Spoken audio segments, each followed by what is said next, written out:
Hi, everybody, and welcome to week 2 of our course. I'm going to be discussing briefly some questionnaires that you'll be required to take this week as part of your activities credit. While there is no formal submission for these questionnaires, they will be helpful to you and provide you with insight as you continue to work on the required assignments for the course and participate in discussions. Keep in mind, we want to begin working on the educational leadership platform. No submission required this week, but definitely something you want to look into and get going on sooner rather than later. Again, please, as always, reach out with any questions.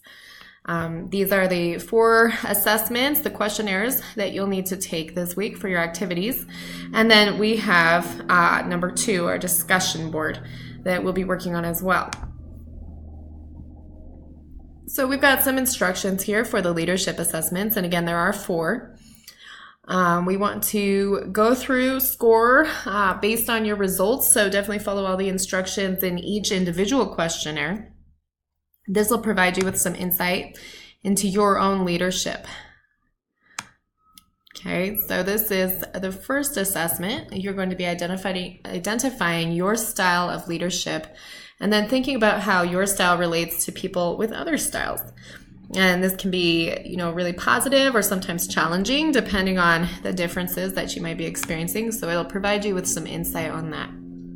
And again, in any professional role, you can exercise your leadership traits. So if you're not a formal supervisor right now, you can just imagine the way that you would view these situations if you were. So you'll see that for each statement, you're going to be selecting here on a Likert scale. For instance, most employees feel insecure about their work and need direction. You would choose which option most identifies your feelings or views on that statement. And then there's a scoring guide, and there are multiple styles of leadership. So this will help you to understand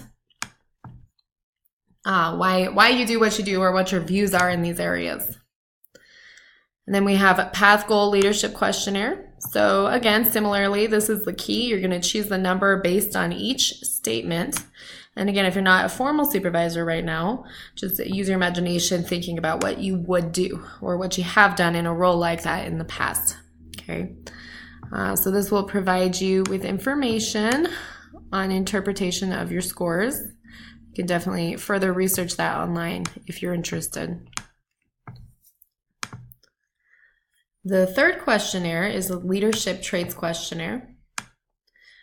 So this one it looks similar to the first one, but this is a little bit different. You're understanding how traits are used in leadership assessment, and you're assessing your own leadership traits. Okay, so the idea of this questionnaire would be that you would have it completed by 5 people that you know. This could be anybody. It does not have to be a professional relationship. So if you really want to get the full experience with this assessment, you'll be distributing it to 5 people, and then you'll also be completing it yourself.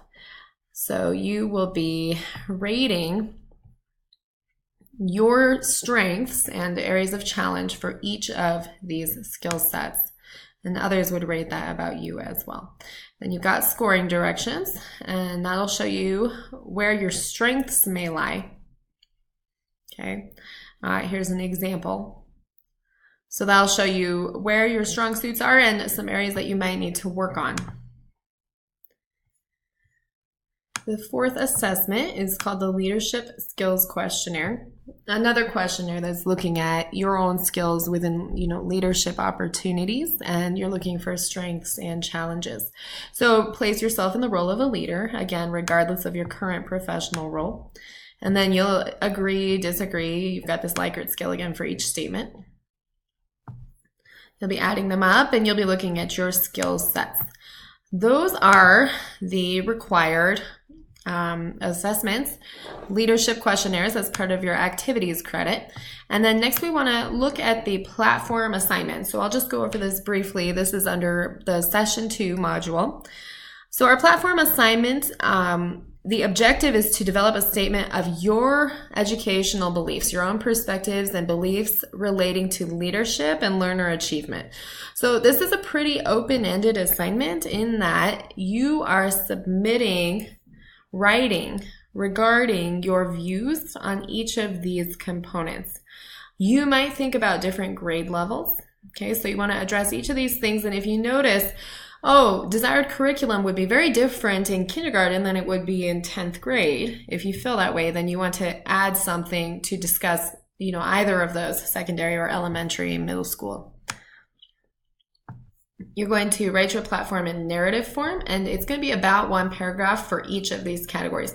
Now, I will say if you want to add a little bit more than that to have some more depth, feel free, but the requirement of the assignment is about 1 paragraph for each. So you'll see we have all of these categories. If you have any questions about these, please let me know. And then keep in mind that you're thinking about a positive, inclusive culture. You're thinking about ethics, compliance with legal practice, collaboration, community, and social justice. So keep all those things in mind as you respond. Feel free to integrate results from your questionnaires or the learning activities thus far in the course. And then we've got a rubric. So please let me know if you have any questions. This will be the rubric that will be used to evaluate your submission.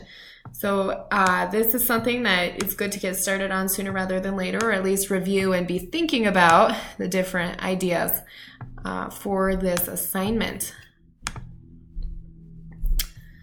So that is what we have going on for session 2. And once again, as always, please